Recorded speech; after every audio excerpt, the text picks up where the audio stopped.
The federal government spent over $66 billion on illegal immigrants in 2023, according to the Federation for American Immigration. Does anyone here want to guess how much we've spent on homeless veterans in 23? Guess? High? Well, let's just start. Higher, lower, the same? Anybody want to guess? Fractional. Fractional. Thank you. 3 billion. 66 on illegals, 3 billion on people who have laid down their lives for this country. Can anyone explain up there why that makes sense? Well, one is including all sorts of benefits, and one is just looking at a very, very narrow slice. No, I'm using the same numbers. Sir, you are. I am using apples to apples. It would be a very different. I'm using apples to apples. So since you know, why don't you share with me? We don't track U.S. Okay. veterans in the census, so that would be very helpful if we did. Then I would be able to give you a very. But do you know the answer? Because I do. So I appreciate your opinion of which you have no facts on, but let me continue and let me educate you some more. The federal government, breaking that $66 billion down, let's look at what we fund. So you might want to get a pencil and paper and take some notes because I'll help you do your job. $5.8 billion in SNAP, $10 billion in Medicare, $8.2 billion in uncompensated hospital expenditures, $3 billion for primary and secondary education for illegal immigrants, And how many illegal immigrants are given taxpayer-funded housing compared to the number of homeless veterans that are sleeping on the street?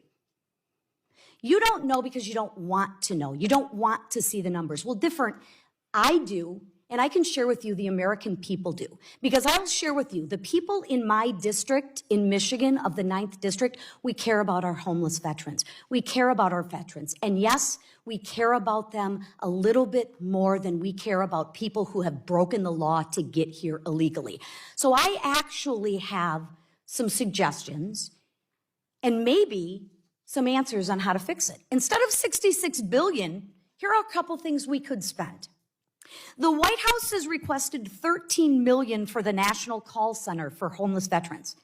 I'm going to say it again, $13 million with an M, right? Maybe we could find that out of that $66 billion, right, different between million and billion, big difference, we could funnel some more of that $66 billion to our homeless veterans. Anyone opposed to that? Why aren't we doing it?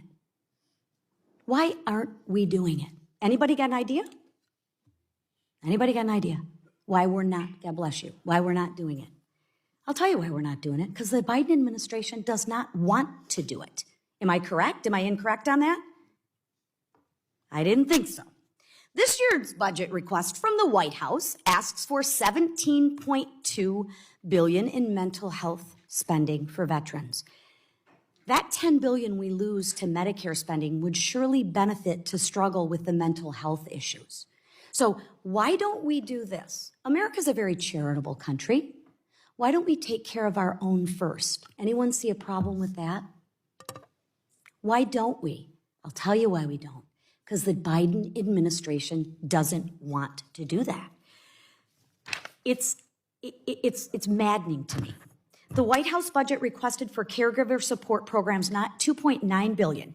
Maybe instead of $3 billion for educating illegal immigrants, we can give more funding to caregiver support programs, right? We're all talking about both sides of the aisle, which ironically doesn't even want to participate in this hearing, sadly, but not unexpected. We all talk about caregiving is a problem, right? I hear that on both sides of the aisle. What would happen if we took that $3 billion and gave it to caregivers that live in the United States? Anyone have a problem with that? Why don't we do it? Anybody? The Biden administration doesn't want to do it.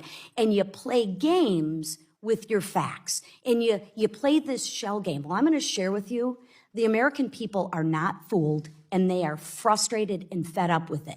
Let's just be honest about where this money is going so we possibly can redirect it to the correct place.